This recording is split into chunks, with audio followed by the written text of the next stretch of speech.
ಅಮ್ಮ ಇದು ತಿರುಪತಿಗೆ ಹೋಗಿ ಬಂದಿದ್ದೀನಿ, ಪ್ರಸಾದ ತಗೊಳ್ಳಿ. ಚಪ್ಪಲಿ ಬಿಟ್ಟು ತಗೊಳ್ಳಿ ಅಮ್ಮ.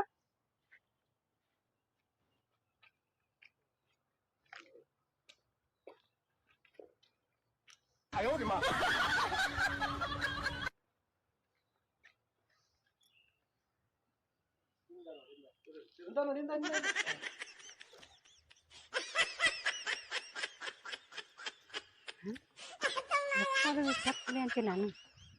ಏನ್ರಿ ಪ್ರಸಾದ್ ಕೊಡತ್ರಿ ಚಪ್ಪಲಿನ ಒಯ್ಬಿಟ್ಟವಲ್ಲ ಸರ್. ಯಾನ ನಾಟ್ಯನ ಇನ್ನ ಯಾ ಸುಡ್ಗಾಡು ಐತೆ. ನಾ ಮೊನ್ನೆ 200 ರೂಪಾಯಿ ಕೊಟ್ಟು ತಗೊಂಡ್ಬಂದಿನಿ. ನಾನು ಇನ್ನು ಒಂದೇ ದಿವಸನೇ ಹಾಕೇನಿ. ಯಾನ ನಾಟ್ಯ ಕಾಳಿಗೆ ಬಂದಿದ್ ನಾ ಚಪ್ಪಲಿ ತಗೊಳಕ. ಯಾಳ್ಯಾಕನ್ ಸಂಬಳ ಕೊಡ್ತಾರ ಏನು, ನಮ್ಮ ಮನ್ಯಾಗೇನ್ ಮಕ್ಳ ಮರುಗಳ ದುಡ್ದು ಹಾಕ್ತಾರ ಅನ್ನೋದನ್ನು ನಾವ್ ಏನ್ ಮಾಡ್ಬೇಕು? ಯಾಳ್ಯಾಕೇನ್ ಸಂಬಳ ಕೊಡ್ತಾರ ಬಿಡ್ತಾರ? ಅದಕ್ಕೆ ನಾಟ್ಯನೇ ನನ್ನ ಚಪ್ಪಲಿನ ಮ್ಯಾಗನೇ ಇದ್ದಾರತೇನು? ಯಾವಾಗ ಅದು ಎಣ್ಣಿಲ್ಲ, ಏನ್ ಕತ್ತಲಲ್ಲ, ಕಾಗಲ್ಲ, ಇಂಥ ರೋಡಿನ ಮ್ಯಾಗ ಏನದ ಒಯ್ದಾರ ನೋಡಿ. ಆನನ್ನ ಒಯ್ದಾನ ಏನ್ ತಮ್ಮ ಹೆಂಡ್ರ ಮಕ್ಳಿಗೆ ಹಾಕ್ತಿದ್ರತೇನು? ಎಣ್ಣೆ ಅದಾವ, ಎಣ್ಣಿಲ್ಲ, ಏನು ಇದು ಮಾಡ್ಬೇಕಂತೀನಿ. ನಾವು ಇದು ಒಬ್ಬ ಮಗ ಏನದ ತೀರ್ಕೊಂಡ, ನಾವು ಏನದ ನಮ್ಮ ಪಾರಿ ದುಡ್ದ ಇನ್ನ ಏನದ ಒಂದ್ ದಿವ್ಸ ಆಳಿಂದಾನೆ ಒಯ್ಬಿಡ್ತಿ. ಎಂತ ಕರ್ಮ ಇದ್ದ ನಾನು ಚಪ್ಪಲಿನ ಕಾಯ್ಕೊಂಡ್ ಕುಂತಿದ್ರತೇನು ಆಟೇನಾರ?